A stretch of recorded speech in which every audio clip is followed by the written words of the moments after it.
Jadi kali ini kita selesai pemasangan untuk Mini Pro G dari Ausum seri Impactor. Nanti kita lihat ya hasil lampunya seperti apa. Jadi kita di soliter untuk pemasangan Mini Pro G kita semua menggunakan bracket.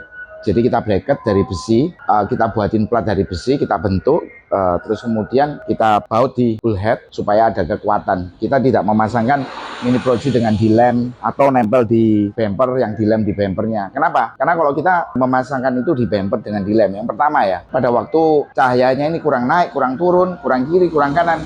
Kalau dilem udah paten, nggak bisa dilepas, nggak bisa disetting. Nah itu yang pertama. Terus yang kedua, jauh lebih rapi kalau kita memakai bracket. Dan kemudian dari cahaya, karena kalau misalnya di bumper kan dari plastik ya, dari ABS, plastik ABS. Terus kemudian dia tidak sekokoh pada waktu kita memakai bracket. Jadi kalau pas waktu ada getaran, mobilnya getar, atau lagi misalnya di mobil diesel ya, sering getar, jadinya cahayanya ikut bergetar. Kalau kita memasangkan dengan bracket, pakai plat, dipasangkan di bullhead seperti itu di sasisnya, itu jauh lebih kokoh. Jadinya meminimalis adanya getaran pada cahaya. Karena kalau kita berkendara ya, kayak mobil terus cahayanya getar, nggak enak banget loh. Seperti itu. Jadi untuk pemasangan di mobil saya ini, spotnya kita taruh di grill bagian bawah seperti ini. Jadi kita pasangkan di bagian grill di bagian bawah sini. Nah, di sini kita buatin plat, kita baut di bullheadnya. Jadi lebih kokoh. Dan kemudian juga untuk kabel set kita selalu custom. Kita nggak pakai kabel set jadian yang aftermarket. Kita selalu membuatnya custom. Kenapa kita membuatnya custom? Yang nomor satu pasti untuk kualitas dari produk yang kita pakai. Kita bisa memilih produk yang sesuai dari kabelnya, dari relay, bahkan dari fuse-nya yang penting, paling penting. Dan kemudian soket-soket waterproof. Kita selalu memakai soket waterproof.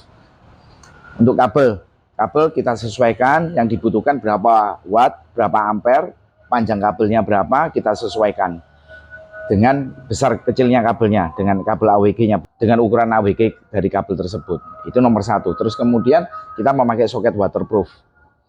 Kenapa harus soket waterproof? Karena kalau soketnya ini pakai soket-soket biasa dengan jangka panjang yang lama, sering kemasukan air, akhirnya soket ini oksidasi. Untuk metal-metalnya ini yang koneksinya teroksidasi. Kalau sudah teroksidasi, akhirnya bisa nyambung, bisa enggak, bisa nyambung, bisa enggak. Itu rewel. Kemudian juga relay.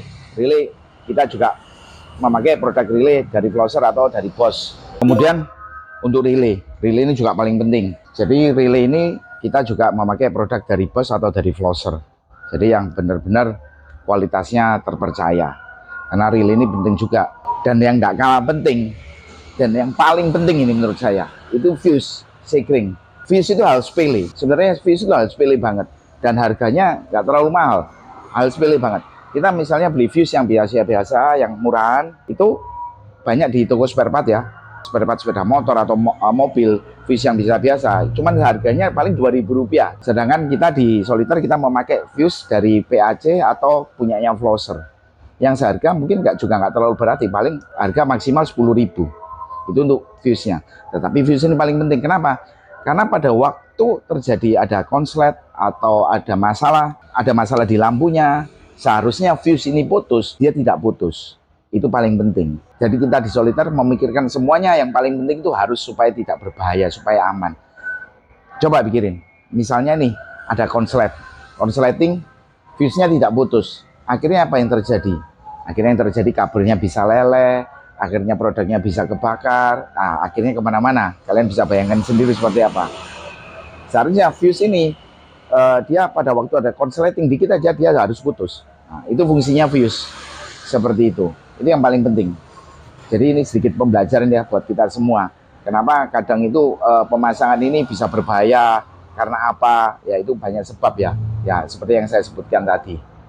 Jadi bahkan untuk pemasangan rumah relay ya, tempat soket relaynya, kita tidak hanya cuma sekedar di kabel tis sudah selesai atau di lem. Biasa banyak yang dikasih double tip di lem gitu aja. Kita buatin bracket juga plat besi. Kenapa? Ini juga penting.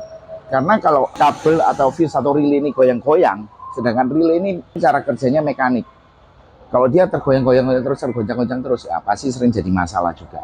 Makanya kita buatin bracket supaya dia jauh lebih kokoh. Dan yang paling penting kita di Solitaire Finance Auto Project untuk pemasangan dari fog lamp mau mini proji atau retro headlamp retrofit, dari semua pemasangannya kita selalu proper. Supaya apa? Supaya aman semua, tidak terjadi kendala, tidak terjadi masalah.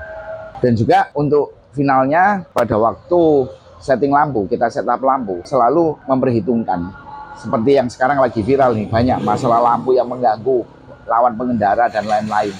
Jadi sebenarnya itu yang terjadi. Kenapa? Karena setting lampunya terlalu tinggi. Dari Dinas Perhubungan itu untuk lampu, untuk low beam mencapai di 40 meter.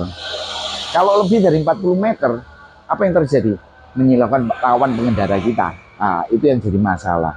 Terus kemudian kalau high beam itu harus bisa mencapai di 100 meter kalau high beam. Jadi tempat kita di Solitaire Finance Auto Project, setting lampunya kita ukur semuanya. Tinggi lampunya berapa, terus kemudian jaraknya sampai berapa. Jadi kita enggak harus coba di jalan, tes di jalan sampai berapa meter, enggak. Itu hanya untuk final, untuk endingnya, untuk memastikan aja. Cuman kita mengukur semuanya, kita ukur.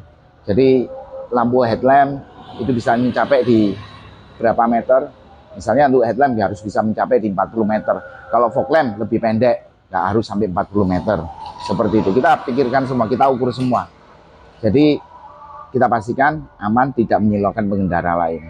Kita coba hasil lampu mini proji 3 lensa atau 3 mata dari Ausum seri Impactor.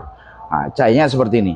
Nah, jadi cahayanya bagus banget. Bagian atasnya ini dia nggak ada bocornya. Jadi dia cut off-nya sudah ada cut off-nya lurus.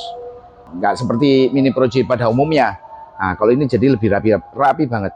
Cahaya ini sama seperti cahayanya punyanya kalau kita pakai fog lamp atau untuk di headlamp retrofit ya, proji 3 in. Seperti itu hasilnya. Bagus banget. Kemudian ini tuh high beam-nya. Nah, ini kebetulan high beam-nya kecampur ya sama punya lampu originalnya.